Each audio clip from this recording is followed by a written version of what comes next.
अच्छा, आज का जो हम पेपर स्टार्ट कर रहे हैं, this is November 16 paper 2 variant 1। Question 1 में कह रहा है choose from the following compounds to answer the questions below. अच्छा, which compound is an atmospheric pollutant form by lightning activity. देखो, लाइटनिंग एक्टिविटी की वजह से हमारे पास जब बिजली कड़कती है तो एयर में नाइट्रोजन होती है और ऑक्सीजन गैस होती है।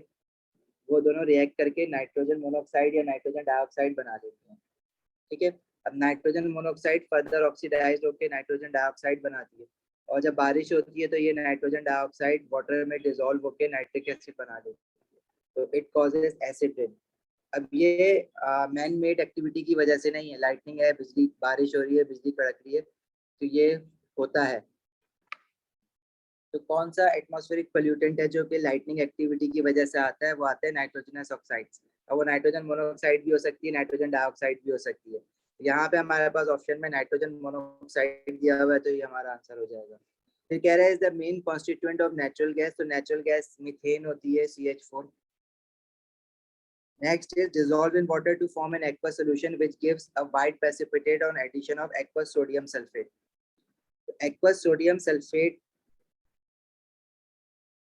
को हम किस चीज में ऐड करें और व्हाइट पीपीटी बने, मतलब कोई इंसॉल्युबल सॉल्ट बने। ठीक है। तो अब यहाँ पे हमारे पास देखो सॉल्ट है ना, सोडियम सल्फेट, तो दूसरा भी सॉल्ट होगा, ताकि दो सॉल्ट जो है वो आपस में डिस्प्लेसमेंट रिएक्शन करते हैं। तो दूसरा जो सॉल्ट होगा वो ऐसा सॉल्ट होना चाहिए, कोई भी सॉल्ट हो सकता है जिसमें more active metal will displace the less active metal, लेकिन कोई सॉल्ट हो, लेकिन सॉल्ट कोई ऐसा हो कि जो दूसरा कोई एक सॉल्ट बने वो इनसॉल्युबल सॉल्ट बने। जैसे फॉर एग्जांपल यहाँ पे बेरियम नाइट्रेट दिया हुआ है, लेकिन इसकी शर्त क्या है कि दोनों सॉल्ट जो हो ना वो सॉल्युबल हो, एक्वस फॉर्म में हो। अब कैल्शियम कार्बोनेट जो है वो इनसॉल्युबल होता है, सॉलिड होता है, वो तो हम ले नहीं सकते। कैल्शियम ऑक्साइड भी इनसॉल्युबल होता है, मेटल ऑक्साइड है। इसी तरह बेरियम नाइट्रेट एक्वस सॉल्ट है, सॉल्युबल सॉल्ट है, तो ये हम कंसीडर कर सकते हैं। इसके अलावा सोडियम नाइट्रेट सॉल्युबल सॉल्ट है, ये हम कंसीडर कर सकते हैं, और जिंक नाइट्रेट सॉल्युबल सॉल्ट है, ये कंसीडर कर सकते हैं। लेकिन अगर मैं जिंक नाइट्रेट लेता हूँ तो जिंक नाइट्रेट के साथ जो सॉल्ट बनेंगे वो बनेगा जिंक सल्फेट और सोडियम नाइट्रेट। अब ये दोनों के दोनों जो सॉल्ट बन रहे हैं वो सॉल्युबल सॉल्ट बन रहे हैं, तो व्हाइट पीपीटी तो किसी का भी नहीं होगा, क्योंकि ऑल नाइट्रेट आर सॉल्युबल, तो सोडियम नाइट्रेट सॉल्युबल है। Zinc sulphate, all sulphates are soluble except for lead, calcium sulphate, lead two sulphate and barium sulphate, तो जिंक नाइट्रेट से नहीं हो सकता। इसी तरह सोडियम नाइट्रेट भी अगर मैं लेता हूँ तो सोडियम सल्फेट बनेगा, और आपका क्या कहते हैं, वही सोडियम सल्फेट ऑलरेडी ऑलरेडी आपके पास था, वो भी सॉल्युबल सॉल्ट है। तो बेरियम नाइट्रेट अगर लेंगे तो क्या होगा? देखो, अगर मैं यहाँ पे सोडियम सल्फेट के अंदर बेरियम नाइट्रेट डालता हूँ, तो जो हमारे पास दो नए सॉल्ट बनेंगे उनमें से होगा एक सोडियम नाइट्रेट, जो कि ऑब्वियसली सॉल्युबल सॉल्ट है क्योंकि ऑल नाइट्रेट आर सॉल्युबल। लेकिन जो दूसरा सॉल्ट बनेगा वो बनेगा बेरियम सल्फेट, और बेरियम सल्फेट जो है वो इनसॉल्युबल सॉल्ट है, व्हाइट पीपीटी बनाता है। अभी सॉल्युबिलिटी टेबल आपको याद होना चाहिए कि कौन से सॉल्ट सॉल्युबल है, कौन सा इनसॉल्युबल है। तो हमारे पास जो ऑप्शन बनेगा इसमें वो बनेगा बेरियम नाइट्रेट। बेरियम नाइट्रेट को जिंक सल्फेट में जब डालोगे तो बेरियम नाइट्रेट भी सॉल्युबल सॉल्ट है, सोडियम सल्फेट भी सॉल्युबल सॉल्ट है, लेकिन इससे जो प्रोडक्ट बनेगा बेरियम सल्फेट वो इनसॉल्युबल सॉल्ट है। तो व्हाइट पीपीटी बेरियम नाइट्रेट को जब सोडियम सल्फेट में डालेंगे तो मिलेगा। नेक्स्ट क्वेश्चन कह रहा है is a catalyst in the contact process for the manufacture of sulphuric acid. तो सल्फ्यूरिक एसिड में जो कॉन्टैक्ट प्रोसेस होता है, सल्फर डाइऑक्साइड ऑक्सीजन के साथ रिएक्ट करके सल्फर ट्राइऑक्साइड बनाता है, तो इसमें हम वेनेडियम पेंटॉक्साइड जो है वो एज अ कैटलिस्ट लेते हैं, जिसका फॉर्मूला होता है V2O5, जो कि गिवन है हमारे पास V2O5। नेक्स्ट कह रहा है is a product of thermal decomposition of limestone. Limestone का फॉर्मूला देखो आपको याद होना चाहिए, दिस इज कैल्शियम कार्बोनेट, और मेटल कार्बोनेट को जब हम हीट करते हैं तो वो डिकम्पोज होता है इनटू कैल्शियम ऑक्साइड और कार्बन डाइऑक्साइड। तो हमारे पास दो प्रोडक्ट बनते हैं लाइमस्टोन को डिकम्पोज करने पे, कैल्शियम ऑक्साइड और कार्बन डाइऑक्साइड। अब यहाँ पे इन लिस्ट में कार्बन डाइऑक्साइड तो गिवन नहीं है, कैल्शियम ऑक्साइड गिवन है, तो कैल्शियम ऑक्साइड इसका आंसर हो जाएगा।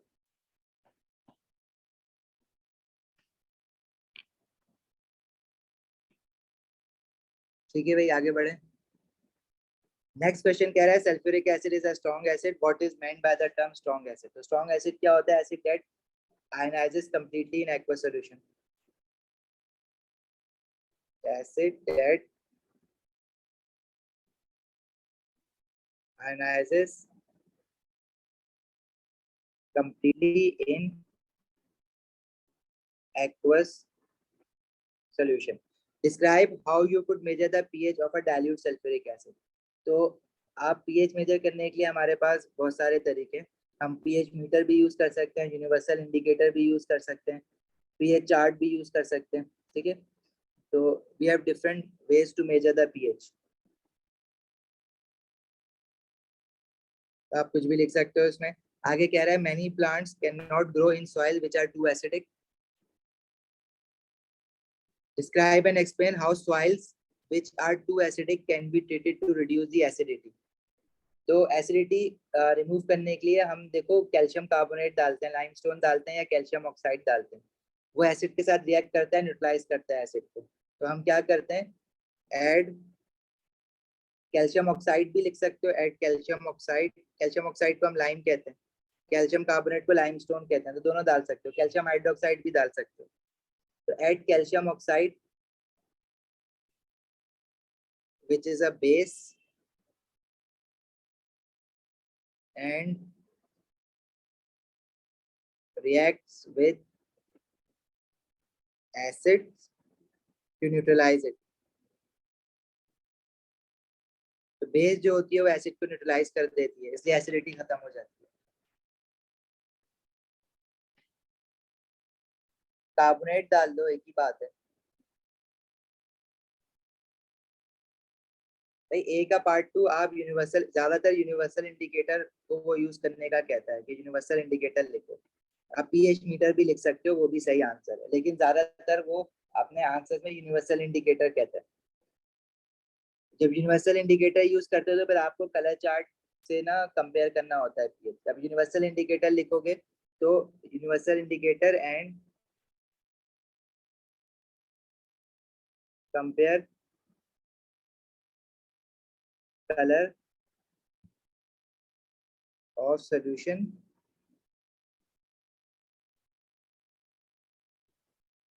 with pH chart.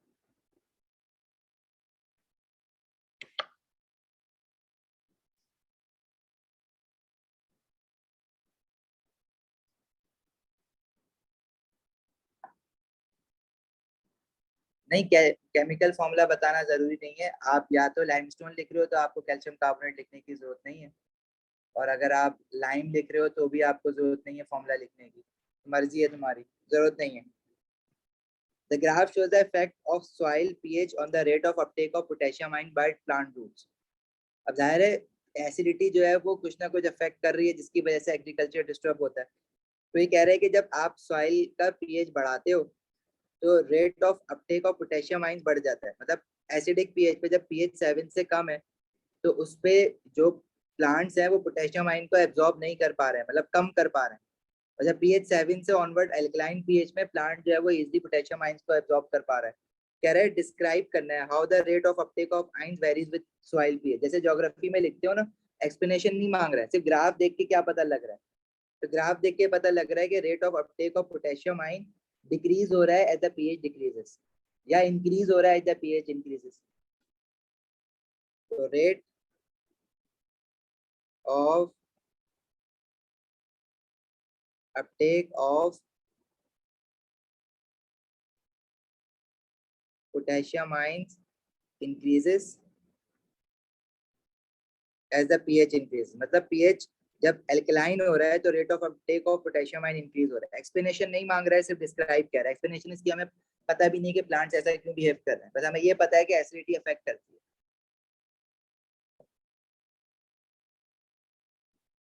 भाई बेस की एग्जांपल में कैल्शियम कार्बोनेट भी लिख सकते हो, ये कह रहा था मैं. कैल्शियम ऑक्साइड भी लिख सकते हो, कैल्शियम हाइड्रोक्साइड भी लिख सकते हो. तो ये असल में हम कैल्शियम के अलावा भी कोई और बेस यूज कर सकते हैं, लेकिन ज्यादातर हम असल में प्रैक्टिकली जो है वो एग्रीकल्चर फील्ड में वो कैल्शियम के कंपाउंड डाल रहे होते हैं. ये एसिड एंड बेसिस में आपका जो एल्केली है ना, एसिड एंड बेसिस के चैप्टर के जो हैंडआउट है उसमें जो एल्केली का पोर्शन है उसमें रिएक्शंस ऑफ एल्केली में ये लिखा हुआ है कि आपने क्या चीज यूज करनी होती है in order to neutralise the acidity of soil. कल कहाँ पे क्लास पूछ रहे हो? कल अगर आप ऑनलाइन क्लास की बात कर रहे हो तो वो तो होगी. स्लेक लाइम लिख दो, लाइम लिख दो, लाइमस्टोन लिख दो, कोई मसला नहीं है, कैफ सब कुछ यूज कर सकते हो। हाइड्रोक्साइड भी डाल सकते हैं, कैल्शियम हाइड्रोक्साइड सब कुछ डाल सकते हो। नेक्स्ट क्वेश्चन है, the alcohols are a homologous series with the general formula CnH2n+1OH। Reduce the molecular formula of alcohol having 8 carbon atoms. N की जगह पे आपने 8 रखना है, तो C8 2 8 टू द 16 प्लस 1 कितना हो जाएगा, 8 two the 16 and plus 1 is 17 and OH। ठीक है, ये अल्कोहल का फॉर्मूला है, हम इस तरह से लिखते हैं।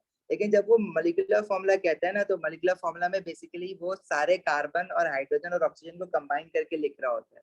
तो आप इसका मॉलिक्यूलर फॉर्मूला ऐसे भी लिख सकते हो, C8H18O। ठीक है, ज्यादातर वो यूं लिख रहा होता है मॉलिक्यूलर फॉर्मूला को, लेकिन अगर आपने यूं लिख दिया तो ये भी सही है। आगे कह रहा है, the table show some information about different alcohols. Describe how the boiling point changes with the number of carbon atoms in the alcohol. तो इथेनॉल से प्रोपेनॉल, प्रोपेनॉल से ब्यूटानॉल में number of carbon atom increase हो रहे हैं, तो boiling point increase होता हुआ नजर आ रहा है। सही है, तो बॉइलिंग पॉइंट इंक्रीजेस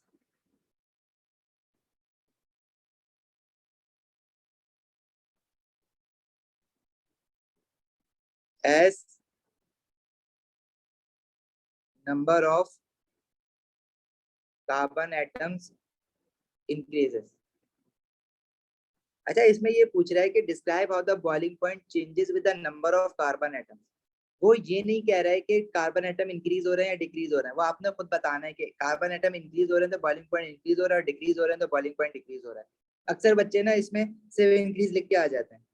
भाई ट्रेंड वो ये तो वो ये अगर क्वेश्चन में वो ये पूछता है describe how the boiling point changes with as the number of carbon atom increases, तो फिर आप सिर्फ इंक्रीज लिखते तो बात सही होती। उसने ये तो नहीं कहा ना कि कार्बन एटम इंक्रीजिंग के लिए बताना है या डिक्रीजिंग के लिए बताना है।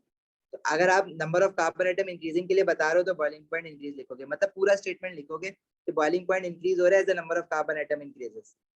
अगर तो वो क्वेश्चन में ये कहता है कि बताओ how the boiling point changes as the number of carbon atom increases, तो आप एक वर्ड लिख देते कि बॉइलिंग पॉइंट इंक्रीजेस, तो सही थी बात।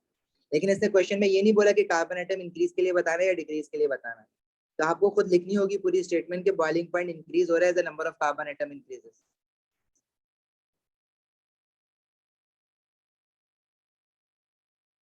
नहीं, मेल्टिंग पॉइंट भी देखो इंक्रीज ही हो रहा है, डिक्रीज नहीं हो रहा। लेकिन मेल्टिंग पॉइंट अक्सर जो है वो पूरा ट्रेंड शो नहीं कर रहा होता, मतलब बीच में कहीं ना कहीं एक एबनॉर्मेलिटी आ रही होती है। जैसे -117 से -126 की बात करो ना, तो ये हमारा बेसिकली इंक्रीज नहीं है, ये डिक्रीज है। लेकिन -126 से -189 ये इंक्रीज है। -89 से -79 ये भी इंक्रीज है, ये भी इंक्रीज है। तो यहाँ पे एक प्रॉब्लम आ रहा है। तो मेल्टिंग पॉइंट में बीच में एक प्रॉब्लम आता है, बॉइलिंग पॉइंट ट्रेंड फॉलो कर रहा होता है। तो सिर्फ दो वैल्यूज को देख के आप ट्रेंड डिसाइड नहीं कर रहे हो, बाकी भी तो देखो ना, नीचे इंक्रीज हो रहा है। फिर कह रहा है एस्टिमेट द डेंसिटी इन ग्राम पर सेंटीमीटर क्यूब ऑफ ब्यूटेनॉल। अब ब्यूटेनॉल की डेंसिटी उसने नहीं दी हुई है आपको। अब अगर डेंसिटी का ट्रेंड देखो तो डेंसिटी इंक्रीज हो रही है। अगर मैं इथेनॉल से प्रोपेनॉल की बात करूं तो डेंसिटी कितनी इंक्रीज हुई है, 0.804 हुई है 0.789 से। तो इंक्रीज इन डेंसिटी आया है 0.015 का। और पेंटानॉल से हेक्सानॉल की बात करूं तो 0.82 हुई है 0.815 से। तो इंक्रीज आया है 0.005 का। तो 0.005 से 0.0015 के बीच में इंक्रीज आ रहा है। अब अगर आप यही वैल्यू ऐड कर दो 0.804 में, 0.804 प्लस 0.015, तो आपके पास जो नीचे वाली डेंसिटी आ रही है वो आ रही है 0.819। ठीक है, अब देखो इसमें, अच्छा पहले इसमें इंक्रीज 0.015 का आ रहा है, तो इससे वैल्यू बनेगी 0.819। और नीचे वाले में जो आपका इंक्रीज आ रहा है वो 0.005 का आ रहा है। तो अगर आप 0.005 ऐड करते हो ना, तो आपके पास जो बॉइलिंग पॉइंट बनेगा वो बनेगा 0.809। तो आपने ना बस ये नहीं, आप देखोगे इंक्रीमेंट जो है ना वो कांस्टेंट इंक्रीमेंट नहीं है, एक फिक्स्ड इंक्रीमेंट नहीं है। 0.0015 का आ रहा है एक जगह 0.005 का आ रहा है। तो आपने उस हिसाब से, अब इनमें से हम कौन सा ऐड करें। अब आप चाहो तो इनका एवरेज ले लो या इनके बीच की कोई वैल्यू लेके ऐड कर दो।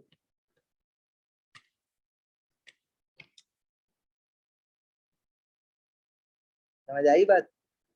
अब अगर मैं 0.015 और 0.005 का एवरेज भी ले लेता हूँ तो ये आ जाएगी वैल्यू 0.01। तो 0.01 अगर आप ऐड करोगे 0.804 में 0.80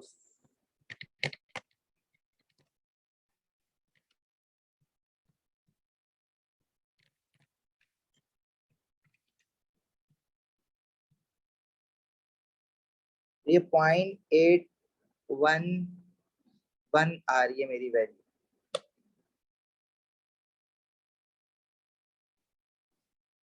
हाँ ऐसे भी कर सकते हो 0.804 और 0.815 के बीच में कोई वैल्यू लिख दो, ठीक है, इस तरह से भी सही है। तो इसमें थोड़ा सा ना बस लिख देना कुछ भी, बेस्ट यही है कि आप जो है वो इनके बीच की कोई वैल्यू उठा के लिख दो। अब पॉइंट थोड़ा सा बड़ा करके लिख देना 0.804 से आगे जाओ तो 0.805, 0.806, 0.809। तो इस तरह से भी कर सकते हो कि 0.815 माइनस 0.804। इसका कोई फिक्स ना ट्रेंड फॉलो करा हुआ नहीं है डिफरेंट क्वेश्चंस में, इसलिए जो है ना हम थोड़ा सा अपनी मर्जी से ही ले रहे होते हैं इसमें, कभी कभार वो सही हो जाता है, कभी कभार गलत भी हो जाता है। सही है, तो आप ये भी कर सकते हो। आप क्या करो, जो बीच की दो वैल्यूज है ना, मतलब 0.815 और 0.804, उनको माइनस करो आपस में, डिवाइड बाय 2 करो, और जो आंसर आएगा वो उसमें 0.804 में ऐड कर दो।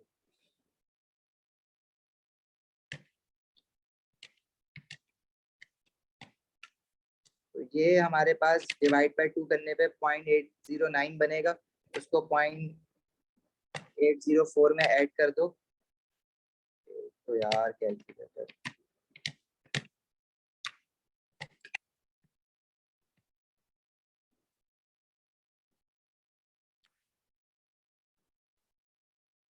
कितना आ रहा है बताना, मेरा कैलकुलेटर प्रॉब्लम कर रहा है। आ रहा है 0.0055, ये वैल्यू ऐड कर दो इसमें। 0.809 की वैल्यू आ रही है।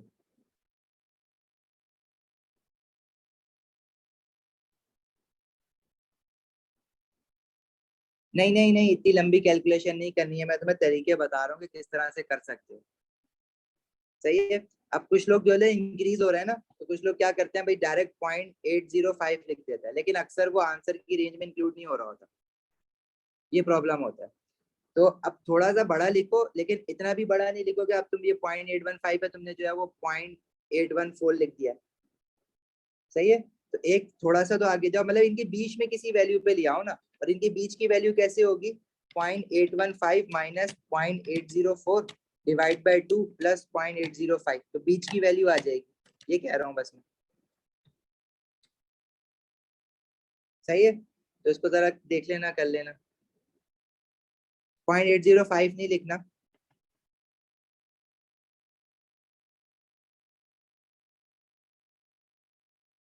तो 0.809 तक जो हमने लिखी है वो सही है।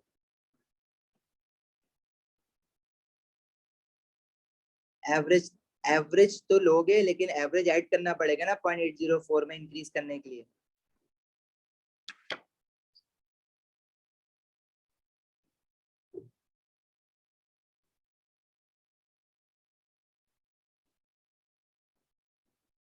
सही है,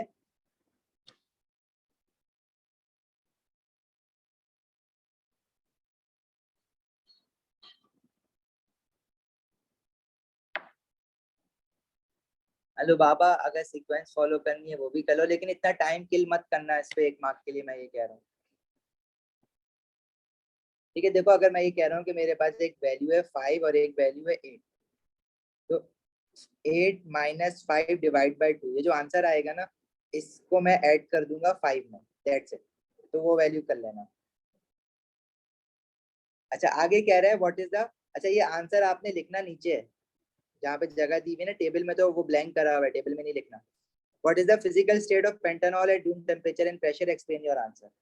देखो पेंटानॉल इंसेक्ट के जो पहला अल्कोहल, अगर आप मैं यहाँ पे देखूँ ना पेंटानॉल, इसका मेल्टिंग पॉइंट दिया हुआ है -79 और बॉइलिंग पॉइंट दिया हुआ है 138, मतलब 138 के बाद जो है ये गैस बनता है, 138 से पहले पहले ये लिक्विड होगा। अब अगर तुम रूम टेम्परेचर की बात करो तो रूम टेम्परेचर भाई हमारा थोड़ा सा आइडिया होना चाहिए कि मेल्टिंग पॉइंट अगर -79 है और बॉइलिंग पॉइंट जो है वो 138 है, तो रूम टेम्परेचर की वैल्यू कितनी हो सकती है? 35, 40। ठंडे से ठंडा भी कर दो तो भाई 0 डिग्री सेल्सियस चला गया जहाँ पे बर्फबारी हो रही है।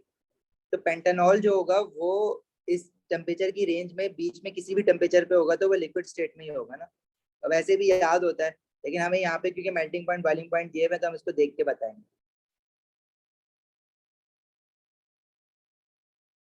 तो इसका आंसर क्या लिखोगे, रीजन क्या लिखोगे? क्योंकि मेल्टिंग पॉइंट जो है वो is below room temperature. Melting point is below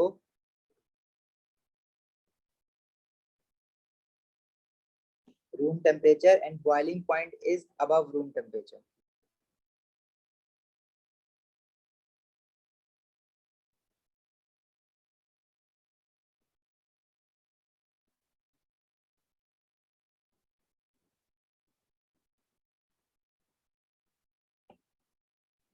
सही है। How does the viscosity changes in the homologous series of alcohols? तो viscosity down the series increase होती है, और इंक्रीज होने का रीजन क्या है? क्योंकि मॉलिक्यूलर मास इंक्रीज हो रहा होता है, size of a molecule increase हो रहा होता है, ठीक है, जिसकी वजह से फोर्सेस इंक्रीज हो रही होती हैं, intermolecular forces.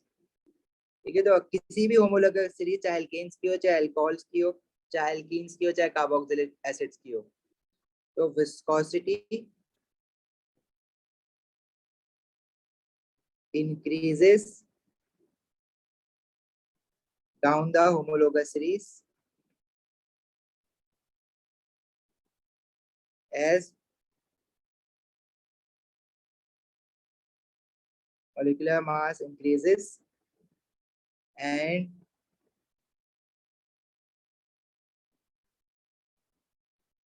intermolecular forces increases। Increase होती है डाउन द सीरीज होता है, विस्कोसिटी गाढ़ापन मतलब hindrance to the flow increase होता है। Everything apart from flammability increase, yes एजम सही कह रहे हो। अनम सॉलिड नहीं होगा, सॉलिड तब होता है ना जब उसका मेल्टिंग पॉइंट जो है वो रूम टेम्परेचर से ज्यादा होता है। देखो अगर आपने किसी चीज की स्टेट पता लगानी होती है तो उसका मेल्टिंग पॉइंट देखते हैं और बॉइलिंग पॉइंट देखते हैं। बॉइलिंग पॉइंट 138 डिग्री सेल्सियस पे है और मेल्टिंग पॉइंट -79 डिग्री सेल्सियस पे है। अब वो जो सब्सटेंस है आपका वो उस वक्त किस टेम्परेचर पे है उस पर डिपेंड करता है। अब अगर आपका जो रूम टेम्परेचर है वो लेट से -80 डिग्री सेल्सियस है, तो मतलब वो मेल्टिंग पॉइंट से कम टेम्परेचर पे है, तो उस वक्त वो सॉलिड होगा। लेकिन अगर आपका जो रूम टेम्परेचर है वो इन बिटवीन मेल्टिंग पॉइंट और बॉइलिंग पॉइंट कहीं पे लाई कर रहा है, लेट्स से कि 35 डिग्री सेल्सियस, तो वो इन बिटवीन मेल्टिंग पॉइंट और बॉइलिंग पॉइंट है, मतलब वो लिक्विड है।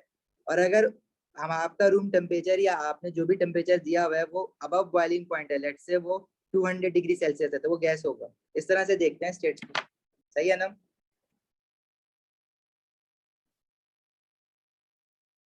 हाँ देखो मॉक्स जो है वो फिजिकली कंडक्ट करवाना बड़ा मुश्किल हो रहा है, तो हम मैं ये करता हूँ, मैंने 3 मॉक्स बनाए हुए। मैं 3 मॉक्स जो है वो तुम लोगों को सेंड कर देता हूँ आज रात में। उनको जरा प्रिपेयर कर लो और कल जो है हम लोग उन मॉक्स को डिस्कस कर लेते हैं, मतलब उसको बैठ के सॉल्व कर लो। मैं मार्किंग की भी शेयर कर दूंगा थोड़ी देर बाद उसकी, लेकिन पहले खुद से सॉल्व करो और उनको फिर हम लोग जो है वो ऑनलाइन क्लासेस में डिस्कस भी कर लेंगे। आज जो हमारी ऑनलाइन क्लासेस हो रही है, कल हम ट्राई करेंगे थोड़ा सा ज्यादा ऑनलाइन क्लासेस कर लें, और परसों तो फिर करनी ही करनी है। देखो मैं ये कह रहा हूँ कि अगर आपके पास कोई भी सब्सटेंस है उसका आपको मेल्टिंग पॉइंट और बॉइलिंग पॉइंट पता है, तो उस फिलहाल जिस टेम्परेचर को वो आपने रखा हुआ है उस टेम्परेचर को देख के आप उसकी स्टेट डिसाइड करते हो। अगर अभी आपने जो जिस टेम्परेचर पे उसको रखा हुआ है वो -80 डिग्री सेल्सियस है, तो मेल्टिंग पॉइंट से कम टेम्परेचर है, मतलब वो अभी तक मेल्ट नहीं हुआ है, सॉलिड है। अगर उसका टेम्परेचर जिस जिस टेम्परेचर पे आपने उसको रखा हुआ है वो इन बिटवीन मेल्टिंग पॉइंट और बॉइलिंग पॉइंट है, मतलब वो लिक्विड स्टेट है। और अगर आपने उसको अबव मेल्टिंग पॉइंट रखा हुआ है तो वो गैशियस स्टेट होगी। बस इतनी सी बात है। चलें आगे। Construct the equation for the complete combustion of propanol. तो प्रोपेनॉल का फॉर्मूला होता है C3 2 3 6 8 7 OH। ऑक्सीजन के साथ जब इसको बर्न करोगे तो कंप्लीट कंबशन में प्रोडक्ट बनता है carbon dioxide and water.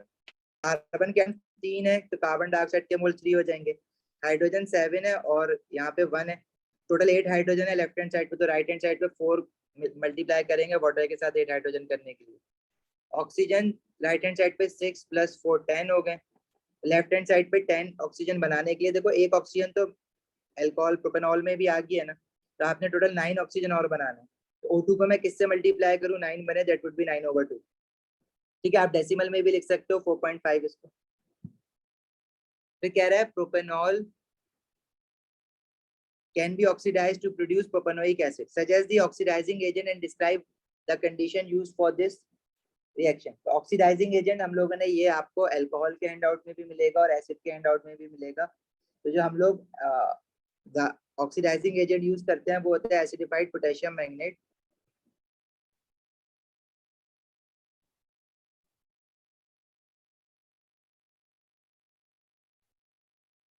Magnet 7 इसका पूरा नाम होता है एसिडिफाइड पोटेशियम मैग्नेट। इसका फॉर्मूला भी लिख सकते हो ऐसे H पॉजिटिव स्लैश डाल के KMnO4 और साथ में हम हीट करते हैं इसको। कंडीशन क्या है, हीट करना है। Yes, it is allowed to write the equation in fractions or in decimal as well. Describe, draw the structure of propanoic acid showing all the atoms. डिस्प्लेट formula बनाने के लिए कह रहा है बेसिकली, जब सारे बॉन्ड शो करने के लिए कहता है ना तो डिस्प्लेट फॉर्मूला होता है। तो इसमें गलती क्या होती है कि OH का बॉन्ड बनाना आप लोग भूल जाते हो, बस इसके अलावा और कोई गलती नहीं होती है। प्रोपेनोइक एसिड है, sorry not propanol. Propanoic acid का फॉर्मूला क्या होता है C2H5 COOH। एसिड का जो जनरल फॉर्मूला है वो है CnH2n+1 COOH। क्योंकि एक कार्बन तो COOH में आ जाता है तो N की जगह पे फिर हम 2 रखते हैं, तो ये बन जाएगा C2H5 COOH। बस आप ऑक्सीजन और हाइड्रोजन का ये जो बॉन्ड है ना ये बनाना भूल जाते हो, इसलिए गलती हो जाती है। तो आपने O और H के बीच में भी बॉन्ड दिखाना होता है। This is the structure of a propanoic acid.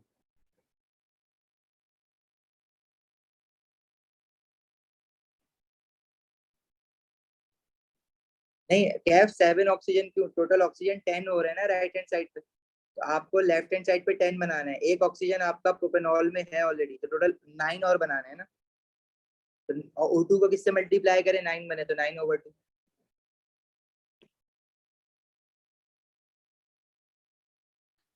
भाई पार्ट सी आपको याद होना चाहिए कि विस्कोसिटी किसी भी होमोलोगस सीरीज में इंक्रीज होती है डाउन द सीरीज, और उसका रीजन क्या होता है, मॉलिक्यूलर मास इंक्रीज होता है, इंटरमॉलिक्यूलर फोर्सेस इंक्रीज हो रही होती है।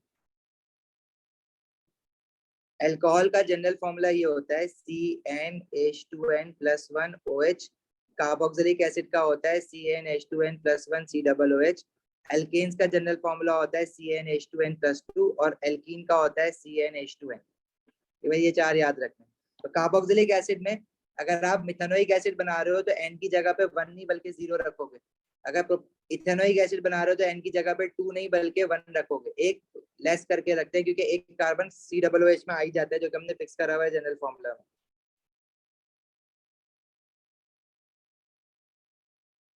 क्या है, O2 का हमने काउंट तो करा है। O2 राइट हैंड साइड पे कितने हैं, 6, और कार्बन डाइऑक्साइड के साथ है 4 वाटर के साथ है, टोटल 10 है ना। लेफ्ट हैंड साइड पे 10 बनाना है, तो एक ऑक्सीजन ऑलरेडी प्रोपेनॉल में है, उसको तो मतलब 10 में से अब 9 और बनाना है। O2 को किससे मल्टीप्लाई करूं 9 और बन जाए तो 9/2।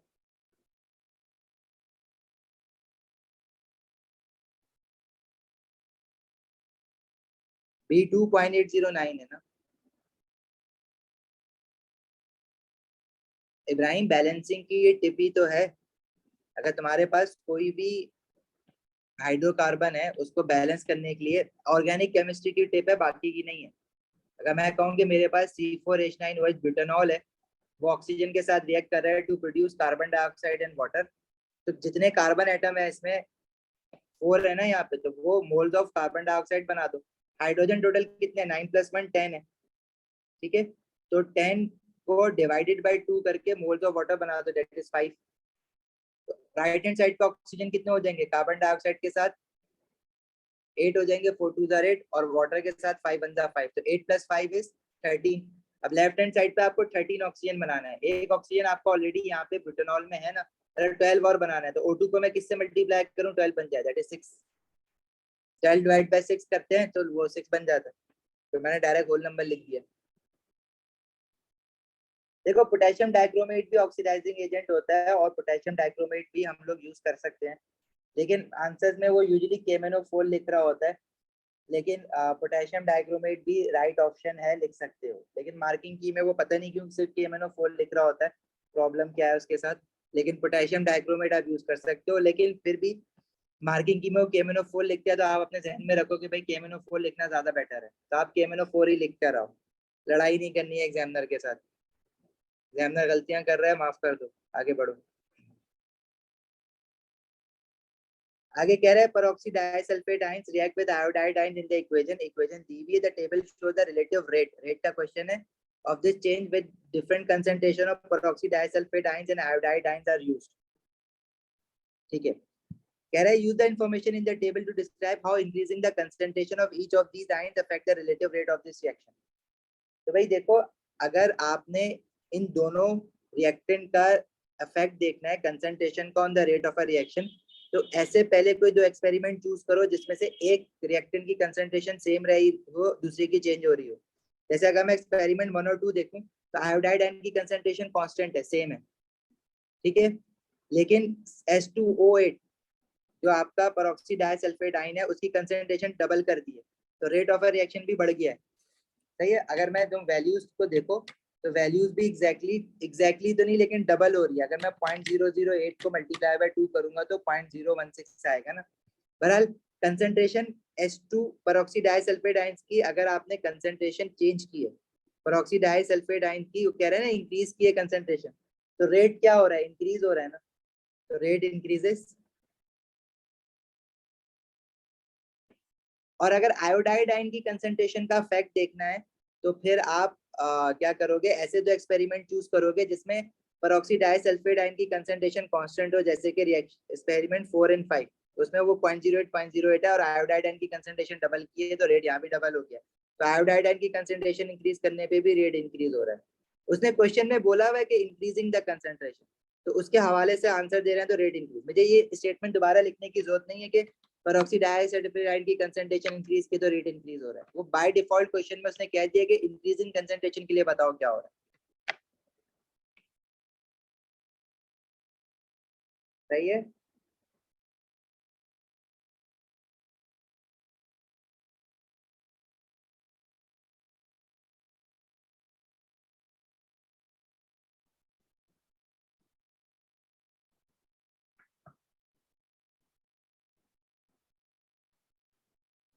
देखो सल्फर डाइऑक्साइड आयशा दोनों ही यूज होता है, ऑक्सीडाइजिंग एजेंट भी रिड्यूसिंग एजेंट भी, लेकिन हम लोग जो है वो सल्फर डाइऑक्साइड को एज अ रिड्यूसिंग एजेंट मान के चलेंगे, वो लेवल सर्च करोगे तो वो दोनों आ जाएगा तुम्हारा। देखो इस पार्ट में उसने मुझसे इस क्वेश्चन में मुझसे पूछा है कि ये रिएक्शन हो रहा है और जो रिएक्टेंट है हमें पता है रिएक्टेंट की concentration rate of reaction increase करती है, सही है। वैसे तो आपको जनरलाइज बात याद करा दी गई है कि increasing concentration of a reactant always increases the rate of a reaction. अच्छा, ये ऑलवेज वाला डिक्रीज, कभी भी कंसंट्रेशन ऑफ रिएक्टेंट इंक्रीज करने से rate of a reaction decrease नहीं हो सकता, लेकिन कुछ रिएक्शंस ऐसे होते हैं जिसमें हम कंसंट्रेशन इंक्रीज करते हैं लेकिन रेट ऑफ अ रिएक्शन पे फर्क नहीं पड़ रहा होता, तो ये ऐसे भी रिएक्शंस होते हैं। इसीलिए यहाँ पे जो है ना, इसने अगर तो जनरलाइज बात करता है कि बताओ increasing concentration of a reactant से रेट ऑफ अ रिएक्शन पे क्या फर्क पड़ता है, तो आप कहते हैं इंक्रीज होता है, चाहे वो पेरोक्सी डाइसल्फाइड रिएक्टेंट हो चाहे वो आयोडाइड रिएक्टेंट हो। लेकिन ये यहाँ पे ना पूरा एक टेबल दे रहा है, चेंज कर करके देख रहा है दोनों रिएक्टेंट की कंसंट्रेशन और देख रहा है कि क्या रेट ऑफ अ रिएक्शन पे फर्क पड़ रहा है या नहीं पड़ रहा। तो आपने दोनों रिएक्टेंट, अगर आप दोनों की चेंज कर रहे हो तो आपको कैसे पता लगेगा कि कौन से रिएक्टेंट की कंसंट्रेशन चेंज करने से rate of a reaction increase हो रहा है या नहीं हो रहा। तो आपने दोनों को अलग अलग देखना है। उसने कहा है कि इंफॉर्मेशन यूज करो टेबल से, अगर तो उसने जनरलाइज आंसर पूछना होता कि concentration of a reactant increase करने से rate of a reaction increase होता है, तो वो तुम्हें ये क्यों कहता है कि टेबल यूज करो, कह रहा है टेबल यूज करो और बताओ कि increasing concentration of each of these ions affect the relative rate of reaction, कि वो किस तरह से अफेक्ट कर रहा है। अगर हम एक्सपेरिमेंट 1 और 2 को देखें तो उसमें आयोडाइड आयन की कंसंट्रेशन कांस्टेंट है ना, मतलब सिर्फ पेरोक्सी डाइसल्फाइड आयन की कंसंट्रेशन चेंज की है, जो कि इंक्रीज की है 0.008 से 0.016 होना, मतलब इंक्रीज है ना। तो रेट क्या फर्क पड़ा है, रेट इंक्रीज हुआ है। तो बस आपने ये बताना है कि पेरोक्सी डाइसल्फाइड आयन की कंसंट्रेशन इंक्रीज करने से रेट इंक्रीज हो रहा है।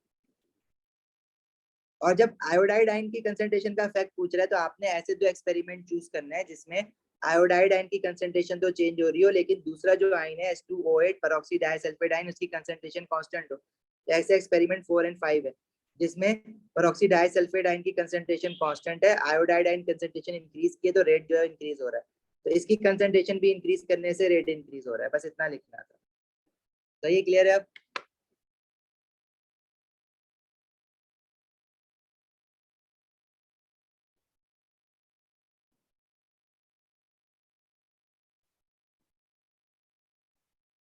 एक्सपेरिमेंट 3 एंड 4 में रेट डिक्रीज हो रहा है, बिल्कुल हो रहा है।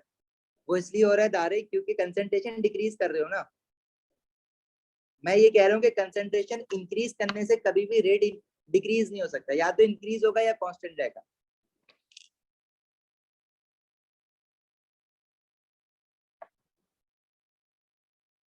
अच्छा नेक्स्ट कह रहा है iron 3 positive ion कैटलाइजेस this reaction, explain how catalyst increases the rate of a reaction. और रटा रटा आंसर लिख दो, catalyst decreases the activation energy of a reaction. मैं कहता हूँ कि पूरी डेफिनेशन ही लिख दो ना कैटलिस्ट की। कैटलिस्ट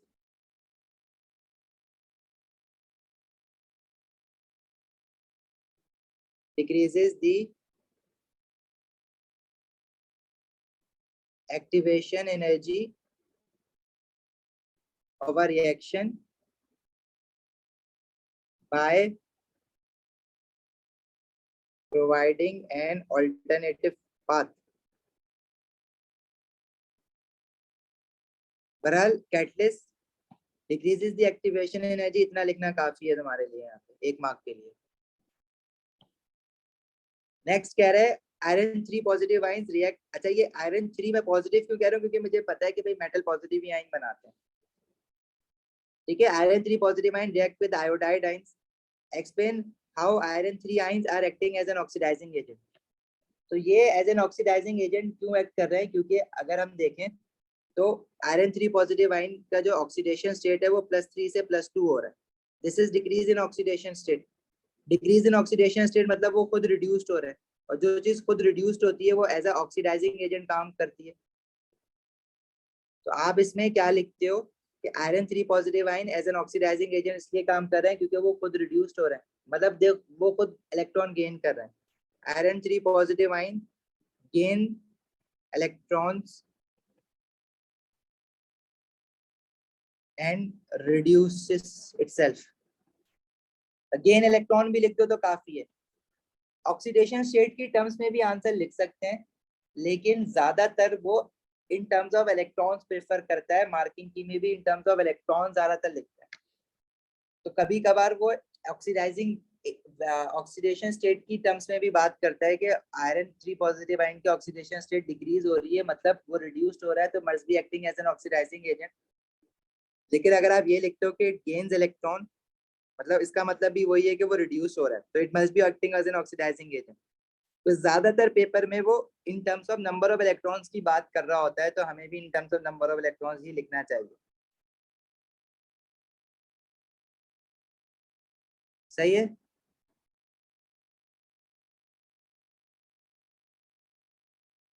बॉन्डिंग के और क्रूड ऑयल के और सॉल्ट प्रिपरेशन के, देखो अगर किसी ने लिखा हुआ है ना मेल्टिंग आयनिक कंपाउंड के हाई मेल्टिंग पॉइंट क्यों होता है, कोवलेंट के हाई मेल्टिंग पॉइंट क्यों होते हैं, और सिंपल कोवलेंट के लो मेल्टिंग पॉइंट क्यों होते हैं, और fractional distillation of crude oil, ठीक है, तो वो प्लीज पिक्चर भेज देना मुझे, मैं ग्रुप पे पोस्ट कर दूंगा।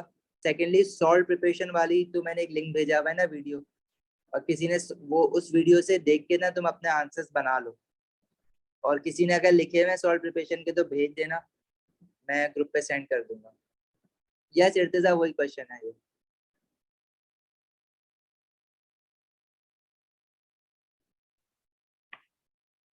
यार gain of electron loss of electron की टर्म्स में अक्सर यही स्टूडेंट पूछते हैं कि लिखना जरूरी है या नहीं है।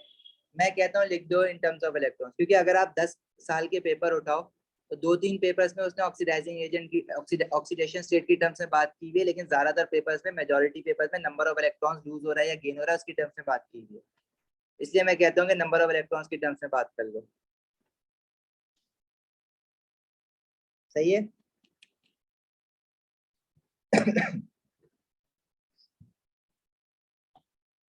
अच्छा यहाँ पे जो है ना ये वाला जो क्वेश्चन है ना, इसमें थोड़ी सी प्रॉब्लम ये है, कह रहे हैं what colour change is observe when this reaction happens. तो देखो पहले हमारे पास जो क्या कहते हैं आयरन 3 पॉजिटिव आइंस है और प्रोडक्ट में आयोडीन एक्वस बना है। एक्वस आयोडीन का कलर, जब पानी में आयोडीन डिसॉल्व होता है तो उसका कलर हमने देखा है ब्राउन होता है। ठीक है। तो इसका अच्छा आयरन 3 पॉजिटिव आइन के अगर कलर की बात करें, जब iron 3 positive ion aqueous solution में होता है तो हमने जो टेस्ट फॉर आइंस के टेबल में देखा है कलर आयरन 3 पॉजिटिव आइन का, वो हमने रेड ब्राउन देखा है। आयोडाइड आइंस एक्वस फॉर्म में कलरलेस होता है। अच्छा आयरन 2 पॉजिटिव आइन का जो हमने कलर देखा है ना, दैट इज ग्रीन। अब प्रॉब्लम ये है कि यहाँ पे इतने सारे डिफरेंट कलर्स हैं, तो अगर मैं किस चीज का कलर लिखूं, या तो इनका कॉम्बिनेशन बताओ कि भाई ब्राउन और ग्रीन मिलके क्या बनाएगा आखिर में प्रोडक्ट में, तो हमें ऐसा नहीं करना है। ऐसे करेंगे तो हम बहुत बुरी तरह फंस जाएंगे। ठीक है। यहाँ पे इसकी अगर मैं आयरन 3 पॉजिटिव आयन का कलर बोलूं रेड ब्राउन है, तो आप कलर ये लिखोगे कि भाई रेड ब्राउन से ब्राउन हो गया या डार्क ब्राउन हो गया। या फिर आप यहाँ पे कलरलेस आयोडाइड आयन का बोलोगे कि भाई ये कलरलेस होता है तो कलरलेस से ब्राउन हो गया। प्रॉब्लम ये है कि इसमें मार्किंग की में ना इन्होंने येलो टू ब्राउन लिखा हुआ है। अब ब्राउन की जो सेंस बनती है क्योंकि आयोडीन बन रहा है एक्वस फॉर्म में। ठीक है। अगर ब्राउन और ग्रीन मिलता भी है बाद में तो वो ब्राउन ही शेड दिखेगा तुम्हें। लेकिन ये जो रिएक्टेंट साइड पे जो है हमारे पास iron 3 positive ion red brown है, तो बेसिकली आयरन 3 पॉजिटिव आयन जो रेड ब्राउन कलर बनाते हैं ना, वो बहुत ज्यादा डार्क नहीं होता है। वो लाइट रेड ब्राउन कलर का शेड बन रहा होता है। और आयोडीन जैसे पायोडीन होता है ना, जो टिंचर ऑफ आयोडीन होता है जो चोटों पे लगाते हो इंजरीज पे, तो वो डार्क ब्राउन कलर का जैसे पायोडीन होता है ना, जब आयोडीन पानी में डिसॉल्व होता है ना तो ऐसे डार्क ब्राउन कलर बनता है। तो बहरहाल इसमें अगर आपने कलरलेस टू ब्राउन भी लिख दिया है तो वो गलत हो जाएगा ऑब्वियसली। यहाँ पे उसने मार्किंग की में येलो टू ब्राउन दिया हुआ है इसका। ठीक है। आयोडाइड आइंस देखो आजमी डिपेंड करता है वो, असल में तुम सिल्वर आयोडाइड के बारे में सोच रहे हो, येलो पीपीटी बनाता है। ठीक है। यहाँ पे ये आयोडाइड एक्वस आइन है, मतलब सॉल्युबल है, पीपीटी नहीं है ये। तो जो आप लोग टेस्ट फॉर आयोडाइड आइन आपका जहन में आ रहा है ना, वो सिल्वर आयोडाइड बनता है, वो पीपीटी बनता है येलो पीपीटी। यहाँ पे तो इसने एक्वस आयोडाइड आइन लिखा हुआ है ना। एक्वस आयोडाइड कलरलेस होता है, क्योंकि अगर तुम रिकॉल करो पोटेशियम आयोडाइड एक रिड्यूसिंग एजेंट है एक्वस फॉर्म में, और जब वो किसी चीज को रिड्यूस करवा देता है तो आयोडीन बन जाता है। तो उसका कलर चेंज क्या याद किया हुआ है, this is colourless to brown ना। पोटेशियम आयोडाइड कलरलेस होता है और आयोडीन जो बन रहा है एक्वस फॉर्म में वो ब्राउन होता है। बहरहाल कभी कभार इस तरह के कुछ पार्ट्स आए जिनके आंसर में बड़ी प्रॉब्लम है, लेकिन इनको अब हम कुछ कर नहीं सकते। अगर आपके जहन में कलरलेस ब्राउन आए तो आप कलरलेस से ब्राउन लिख देना, लेकिन अगर ये वाला क्वेश्चन इसी तरह से अगर आता है तो येलो टू ब्राउन लिख देना। एक्वस ब्रोमीन का कलर जो है वो ऑरेंज भी लिखा हुआ होता है और रेड ब्राउन भी लिखा हुआ होता है कहीं कहीं पे। ठीक है। ऑरेंज भी लिखते हैं, रेड ब्राउन भी होता है। तो ज्यादातर मार्किंग की में वो ऑरेंज लिखता है, लेकिन कहीं कहीं उसने ब्राउन भी लिखा है, क्योंकि वो शेड जो है ना ऑरेंज टू ब्राउन का शेड कुछ इस तरह का बन रहा होता है। अब ये प्रॉब्लम कलर्स में मिलती हैं हमें अक्सर। अगर मैं 20 साल के पास पेपर उठाऊं ना, तो एक ही चीज का कलर उसने किसी पेपर में डिफरेंट दिया हुआ है मार्किंग की में, किसी पेपर में डिफरेंट दिया हुआ होता है।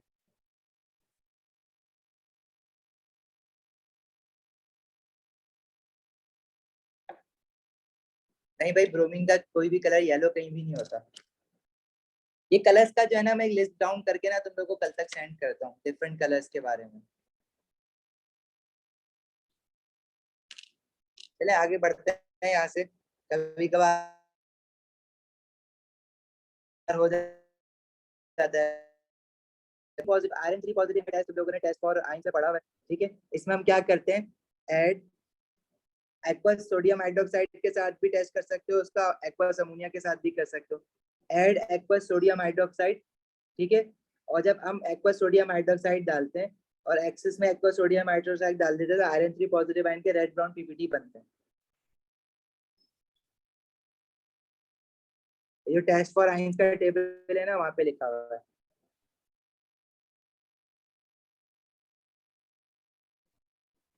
तो आप अगर सिर्फ एक्वस सोडियम हाइड्रोक्साइड लिख रहे हो तो आपने रेड ब्राउन पीपीटी लिखना है। अमोनिया के साथ अलग रिएक्शन है इसका, मैं तुम्हें दिखा देता हूँ। अभी भी कुछ लोगों को यही नहीं पता कि ये टेबल भी एग्जिस्ट करता है। कुछ लोगों ने ये सोच के छोड़ा हुआ है कि वो एटीपी में आता है, सिर्फ ऐसा नहीं है।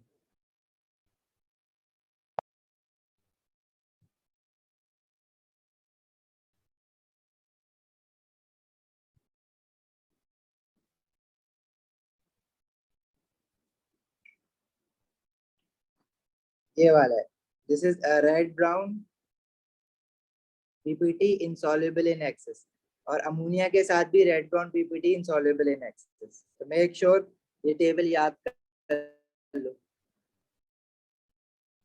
आगे कह रहे हैं iron 2 ions react with peroxy disulphate ion, the product are iron 3 ions and sulphate ions. Construct an equation. कह रहा है iron 2 positive ions, peroxy disulphate ions का फॉर्मूला ऊपर दिया हुआ है H2OH 2 नेगेटिव। तो रिएक्ट करने के बाद कह रहा है कि आयरन 3 पॉजिटिव आयन बना है और सल्फेट आयन का फॉर्मूला आपको याद होता है SO4 2 नेगेटिव, पॉलीएटॉमिक एनाइन है, याद किया हमने ये फॉर्मूला। सही है, इस इक्वेशन को आपने बैलेंस करना है। इक्वेशन बनाने के लिए क्या है, स्टेट सिंबल्स का नहीं बोला है, लेकिन एक मार्क आपको पूरा तब तक नहीं मिलेगा जब तक आप इक्वेशन बैलेंस नहीं करोगे। और बैलेंस करने के लिए भाई देखो, सल्फर लेफ्ट हैंड साइड पे 2 है तो राइट हैंड साइड पे सल्फेट के साथ 2 लगाना पड़ेगा। तो ऑक्सीजन जो होंगे वो 8 हो जाएंगे राइट हैंड साइड पे, और लेफ्ट हैंड साइड पे भी 8 ऑक्सीजन है। हमारे हिसाब से ये इक्वेशन एटॉमिक लेवल वाइज तो बैलेंस्ड हो गई है ना। अब प्रॉब्लम कहाँ पे आता है, आयनिक इक्वेशन में ना, जब भी हम आयनिक इक्वेशन बनाते हैं तो वो चार्जेस भी ऑटोमेटिकली बैलेंस हो जाते हैं अगर हम आयनिक इक्वेशन शुरू से बनाए।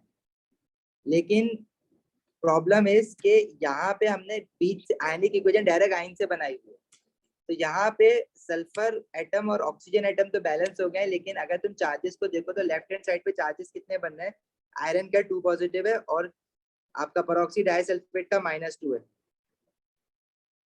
राइट, तो ये ओवरऑल 0 चार्ज बनता है। राइट हैंड साइड पे आयरन 3 पॉजिटिव आयन है और पेरोक्सी डाइसल्फेट के जो आयन है 2 2 जार -4, क्योंकि ये 2 मोल है ना, इससे मल्टीप्लाई होगा तो ये बन रहा है चार्ज -1। तो यहाँ पे ना चार्जेस बैलेंस नहीं है, और चार्जेस भी ना हमें बैलेंस करने होते हैं आयनिक इक्वेशन बनाने में। सही है, तो उसके लिए अब मैं क्या कर सकता हूँ, अगर मैं iron Fe3 positive Fe2 positive ion को 2 से मल्टीप्लाई करूं और Fe3 पॉजिटिव आयन को 2 से मल्टीप्लाई करूं तो ये हो जाएगा +4 -2 दिस इज +2, और ये हो जाएगा +6 -4 दिस इज +2। तो यहाँ भी आयरन 2 पॉजिटिव आयन और आयरन 3 पॉजिटिव आयन के साथ भी 2 2 आएगा। यस कैफ ऐसा ही है, उसने तो खैर बताया हुआ है ना खुद ही तुम्हें कि रिएक्टेंट साइड पे आयरन 2 पॉजिटिव आयन है, पेरोक्सी डाइसल्फेट के साथ रिएक्ट हो रहा है, प्रोडक्ट में आयरन 3 पॉजिटिव आयन। अगर रिएक्टेंट साइड पे आयरन 3 पॉजिटिव आयन होता तो किसी और चीज के साथ रिएक्ट होकर आयरन 2 पॉजिटिव आयन बनाता।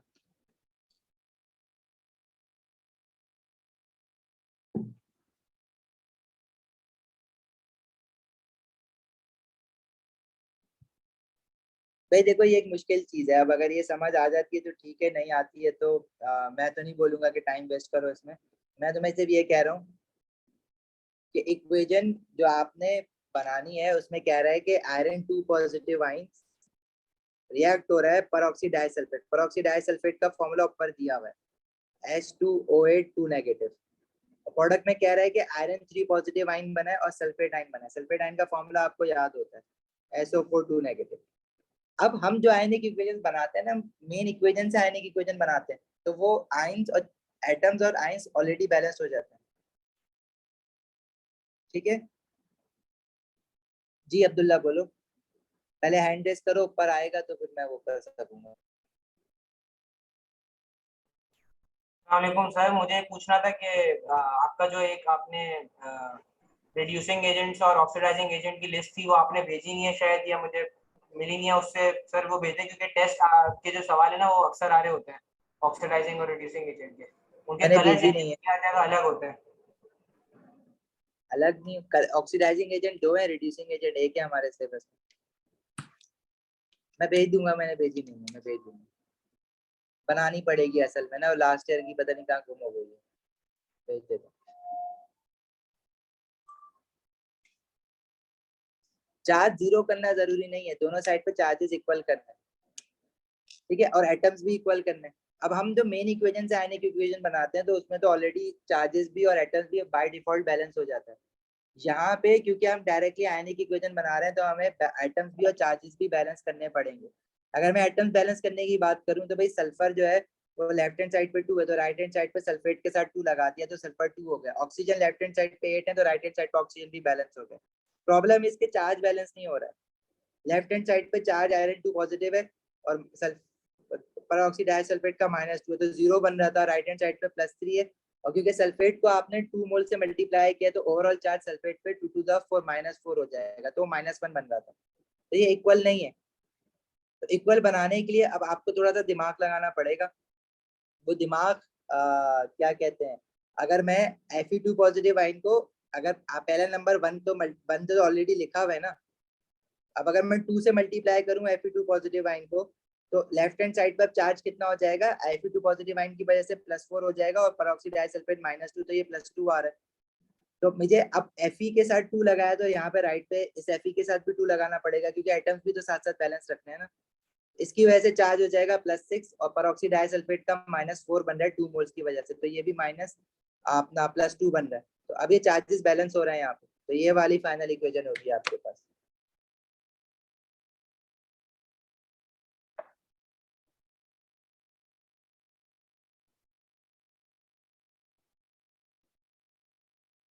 क्वेश्चन 5 कह रहा है potassium chloride decomposes to form potassium chloride and oxygen, calculate the percentage by mass of oxygen in the potassium chloride.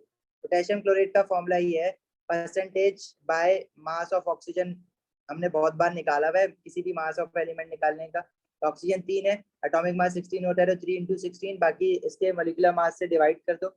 Potassium 39 होता है ×1, क्लोरीन जो है इस फॉर्मूला में एक है 35.5 एटॉमिक मास क्लोरीन का ×1, और ऑक्सीजन 3 है तो 16 × 3 × 100%।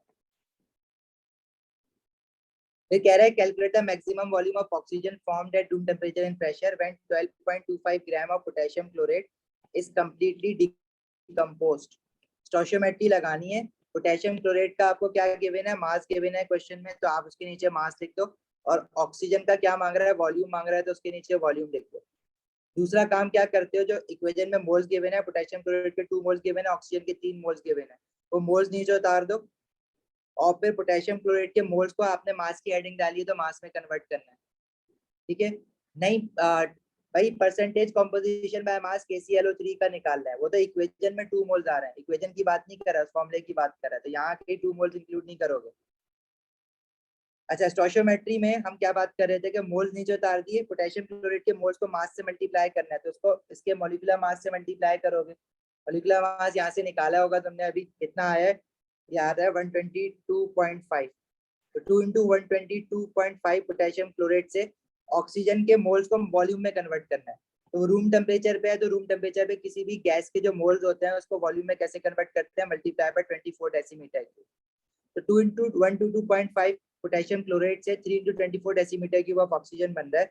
ये जो 12.25 दिया हुआ है, 12.25 पोटेशियम क्लोराइड जब डिकम्पोज होगा तो उससे ऑक्सीजन गैस का कितना वॉल्यूम बनेगा, x। इसको क्रॉस मल्टीप्लाई कर दो तो अब आंसर आ जाएगा x × 2 × 122.5 is equal to 3 × 24 × 12.25। Clear है? नहीं आएंगे 2 मोल्स, नहीं आएंगे इर्तिजा कैफ KClO3 के, वो फॉर्मूले से निकालते हैं परसेंटेज कॉम्पोजिशन। मोल्स तो इक्वेशन में दिया हुआ है, इक्वेशन तो बाद में देखूंगा मैं, परसेंटेज कॉम्पोजिशन तो यहाँ से निकालूंगा, फॉर्मूले से निकालते हैं परसेंटेज कॉम्पोजिशन, इक्वेशन से कोई ताल्लुक नहीं होता है उसका। सही है? ये आंसर कितना आया पार्ट बी का?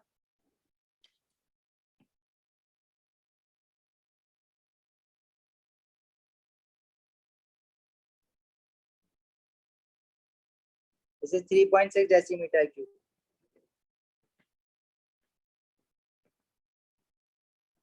ओके, आगे कह रहा है potassium chloride can be made by reacting potassium with chlorine. Explain in terms of gain and loss of electron of potassium ions and chloride ions are formed when potassium react with chlorine। Ionic bond बन रहा है, potassium जो है वो electron lose करता है, potassium atom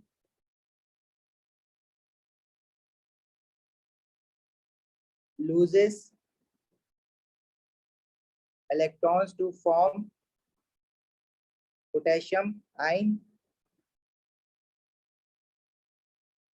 ठीक है, चाहो तो इक्वेशन लिख दो, पोटेशियम आयन बन रहा है, ग्रुप 1 क्या, तो 1 इलेक्ट्रॉन लूज करेगा and chlorine atoms gain electrons to form chloride ions Cl negative। ठीक है, to complete their octet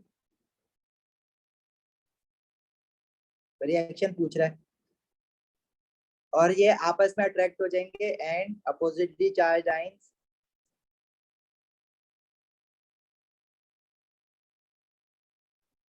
attracts. तो फॉर्मूला बन जाएगा इनका पोटेशियम क्लोराइड। ठीक है, आयनिक कंपाउंड। आगे कह रहा है predict to physical properties of potassium chloride. Potassium chloride ionic compound है, तो आयनिक कंपाउंड का हाई मेल्टिंग पॉइंट होता है। अच्छा, हाई मेल्टिंग पॉइंट या बॉइलिंग पॉइंट एक मार्क मिलता है उस पर। कुछ बच्चे हाई मेल्टिंग पॉइंट एक पॉइंट लिख देते हैं और दूसरा हाई बॉइलिंग पॉइंट लिख देते हैं। नहीं, high melting point boiling point एक मार्क एक पॉइंट कंसीडर किया जाता है। ठीक है, दूसरे आयनिक कंपाउंड की और भी बहुत सारी प्रॉपर्टीज हैं। They do not conduct electricity in solid state, they conduct electricity in molten या aqueous state. Potassium chloride soluble solid dissolves in water. ठीक है, इस तरह की बाकी प्रॉपर्टीज लिखना। Do not conduct electricity in solid state। Ionic compound का as electrode use होते हैं, इलेक्ट्रोलाइट सॉरी, हाँ। It can be it's aqua, भाई ये लिख दो ना, aqua solution conducts electricity. Electrolyte इतना घुमा के आगे ले जाके लिखने की क्या जरूरत है, एक्वा सॉल्यूशन कंडक्ट्स इलेक्ट्रिसिटी, ये लिख दो। पार्ट बी किसे समझ नहीं आया? पार्ट बी में स्टोइचियोमेट्री सॉल्व किए, वही जो नॉर्मल रोज हम सॉल्व करते हैं। उसने मुझसे बोला था कि पोटेशियम क्लोरेट डिकम्पोज हो रहा है, अगर 12.25 ग्राम पोटेशियम क्लोरेट डिकम्पोज होगा तो ऑक्सीजन का कितना वॉल्यूम बनेगा। तो ऑक्सीजन का वॉल्यूम मांगा हुआ है, तो मैंने उसके नीचे वॉल्यूम की हेडिंग डाल देता हूँ। पोटेशियम क्लोरेट का मास गिवन है, तो उसके नीचे मास की हेडिंग डाल देता हूँ। जैसे हम स्टोइचियोमेट्री हमने सॉल्व करना सीखा है, आपने किसी और तरीके से सीखा है तो आप वैसे कर सकते हो, मैं ऐसे सिखाता हूँ। ठीक है, आप रिकॉर्डेड लेक्चर से सीख सकते हो अगर इस तरह से करना है तो। दूसरा स्टेप हम क्या करते हैं, जो इक्वेशन में मोल्स लिखे हुए ना वो नीचे उतार देते हैं हेडिंग के नीचे, और फिर इन मोल्स को मास में कन्वर्ट करेंगे, क्योंकि पोटेशियम क्लोराइड के लिए मास की हेडिंग डालिए। किसी भी चीज के मोल्स को मास में कन्वर्ट करने के लिए उसके मॉलिक्यूलर मास से मल्टीप्लाई करते हैं। KClO3 का मॉलिक्यूलर मास तुम निकाल सकते हो, 122.5 आ रहा है।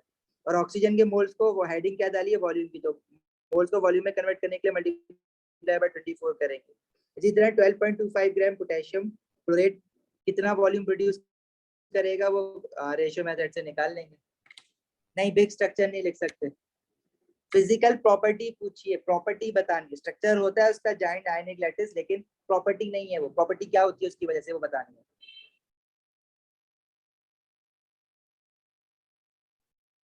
क्लियर है? चलो बाकी अब इसके क्वेश्चंस ना ट्राई करो आगे के खुद, बाकी पेपर जो है हम आगे सॉल्व करेंगे, कल करेंगे मतलब। आगे क्वेश्चन 6 तो बड़ा छोटा सा बड़ा आसान सा है भाई, क्वेश्चन 6 कर लेते ताकि कल सेक्शन बी से स्टार्ट करें ना।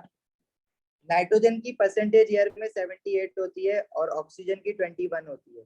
ठीक है, ऑक्सीजन की बॉन्डिंग मांगी हुई है। ऑक्सीजन के आउटर शेल में 6 इलेक्ट्रॉन होते हैं, बहुत बार सिखा दिए, मैं डिटेल में नहीं जा रहा, तुम लोग खुद देख लेना पुरानी वीडियोस से। What is the formula of argon gas? Argon gas monatomic होती है, तो जो उसका सिंबल है वही उसका फॉर्मूला होता है, क्योंकि बॉन्ड तो बनाती नहीं है किसी के साथ। फिर कह रहा है titanium is extracted from titanium 4 chloride by reduction with molten sodium in an argon atmosphere and not in air. मतलब टाइटेनियम को अगर आपने टाइटेनियम 4 क्लोराइड से निकालना है, जब टाइटेनियम 4 क्लोराइड TiCl4 होगा, उसको हमने रिएक्ट करवाया है सोडियम मेटल के साथ ताकि टाइटेनियम एलिमेंटल फॉर्म में बने। तो आर्गन एटमॉस्फेयर में क्यों करवाया, मतलब इसके सराउंडिंग में आर्गन होगी, एयर नहीं होगी। एयर में होती है ऑक्सीजन, और ऑक्सीजन जब टाइटेनियम मेटल बनेगा, हीटेड टाइटेनियम मेटल बनेगा, तो क्या होगा, टाइटेनियम दोबारा से ना ऑक्सीजन के साथ रिएक्ट करके टाइटेनियम ऑक्साइड बना लेगा, कोरोड हो जाएगा दोबारा से। तो हम इसलिए आर्गन इसके सराउंडिंग में इसलिए जमा करके रखते हैं ताकि वो टाइटेनियम मेटल दोबारा ऑक्सीजन के साथ रिएक्ट ना कर सके, क्योंकि वो मोल्टेन सोडियम डाला था ना, तो जो टाइटेनियम बनेगा ये भी मोल्टेन बनेगा। तो इतना हीटेड, जैसे वो ब्लास्ट फर्नेस में हम लोग कहते हैं ना कि मोल्टेन आयरन बन रहा है, अगर वो ऑक्सीजन के साथ कांटेक्ट में आएगा तो दोबारा से आयरन ऑक्साइड बना लेगा। यहाँ पे भी यही केस है। वहां पे कौन बचाता है ऑक्सीजन के साथ कांटेक्ट में आने से आयरन, मोल्टेन आयरन को, जो उसके ऊपर मोल्टेन स्लैग की लेयर बन जाती है।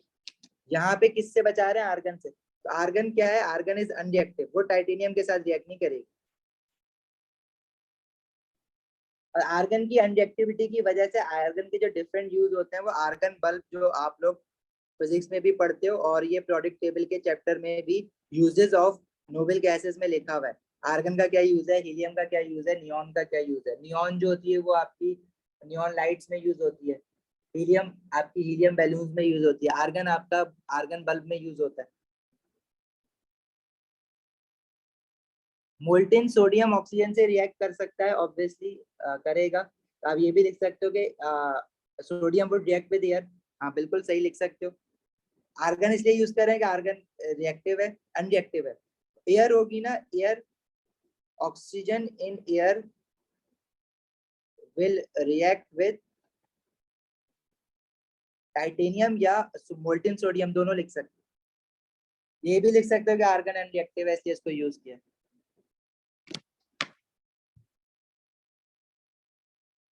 ठीक है, तो ये बड़ा छोटा सा क्वेश्चन था, क्वेश्चन 6, और आसान सा था, मार्क्स स्कोरिंग था। सेक्शन भी हम कल करेंगे, बाकी अभी क्लास खत्म करें, आप लोग जा सकते हो। Thank you so much, Allah Hafiz.